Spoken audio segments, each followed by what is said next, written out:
Hello दोस्तों, dragon डिवॉर्विंग मेज के एपिसोड 11 में आप सभी का स्वागत है।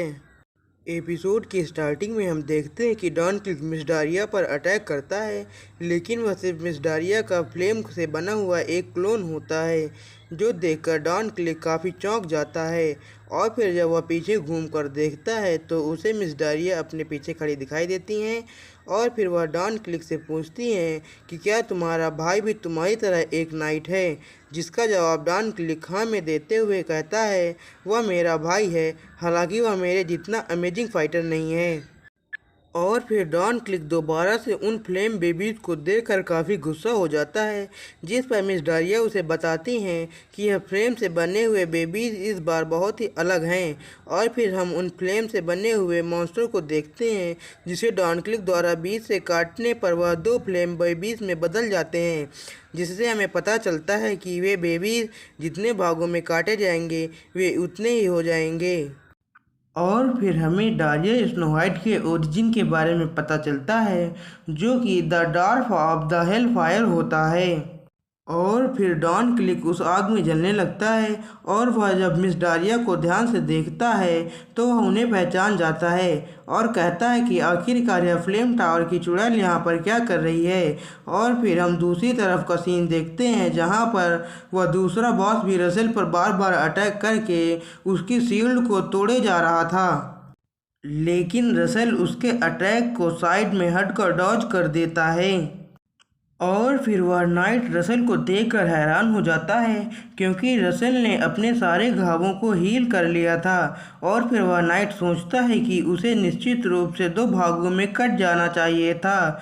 क्या वह अपनी इंजरीज को अपने मैजिक से छिपा रहा है? चाहे वह कुछ भी हो, इससे कोई फर्क नहीं पड़ता है, वह जाल में फंसे हुए चूहे के समान है। और रसेल को इस तरह से हारता देखकर इलो भी काफ़ी परेशान होने लगती है। और फिर हम रसेल को देखते हैं, जो सोच रहा था कि एक नाइट में अपने पिछले जीवन में भी उससे एक बार मिल चुका था। उसने कुछ निर्दोष मर्सिनरीज के समूह का कत्ल सिर्फ इस कारण से कर दिया था क्योंकि उन मर्सिनरीज का कंधा उसके कंधे से टकरा गया था। और जिस इंसान ने मेरे सामने खड़े होकर मेरी जान बचाई थी और उस पागल का पागलपन शांत किया था, वह भी एक मेज था। और उसने जो तरीका उस पागलपन को शांत करने के लिए यूज किया था, वह एक शील्ड को यूज करना था। और फिर रसेल अपने चारों तरफ एक शील्ड बनाकर उसके अटैक से बच जाता है, जिस कारण से वह नाइट काफ़ी चौंक जाता है। और फिर रसेल अपने हाथों में सेकेंड सर्किल के मैजिक विंड एरो का यूज करते हुए उस नाइट के सीने पर उसको अटैक कर देता है, जिस कारण से वह नाइट बहुत ही ज़्यादा घायल हो जाता है। और फिर रसेल देखता है कि उसका खुद का भी काफ़ी सारा ब्लड निकल चुका है।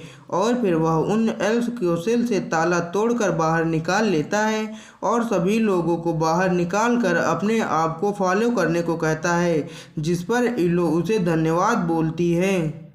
लेकिन तभी उसे एक आवाज़ सुनाई देती है कि तुम छोटे ब्रैट, तुम्हें मेरे सर पर अटैक करना चाहिए था।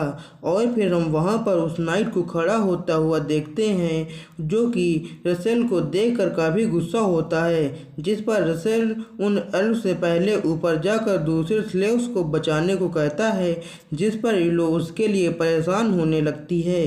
पर वह नाइट कहता है कि क्या तुम्हें सच में लगता है कि तुम्हारे पास दूसरे स्लेव्स को बचाने की हिम्मत है?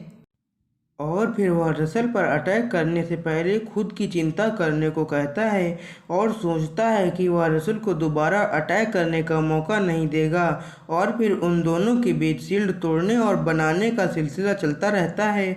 और उसी बीच में एलो और उसके सभी साथी वहां बंद सभी कैदियों को आज़ाद कर रहे होते हैं, जिस पर रसेल सोचता है कि मुझे इस सभी स्लेव्स के बचने तक इस नाइट को रोक कर रखना होगा।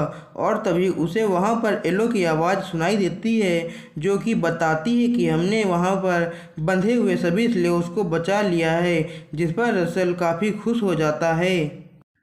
और फिर वह नाइट हंसते हुए कहता है कि इस बार कोई फर्क नहीं पड़ता है। क्या तुम्हें सच में लगता है कि तुम अब कुछ बदल दोगे? जिस पर रसेल हाँ कहते हुए अपने चारों तरफ अपनी आग को फैला देता है, जिससे वह नाइट काफ़ी परेशान हो जाता है। और फिर रसेल अपने फुल पावर को रिलीज करते हुए कहता है, तुम कमीने कहीं के, अब मैं तुम्हें यहीं पर मसल दूंगा। आइयो, इसी के साथ हमारा एपिसोड यहीं पे ख़त्म होता है। वीडियो अच्छा लगा हो तो इसे लाइक करके हमारे चैनल को सब्सक्राइब कर लेना। अब मैं भी चलता हूँ।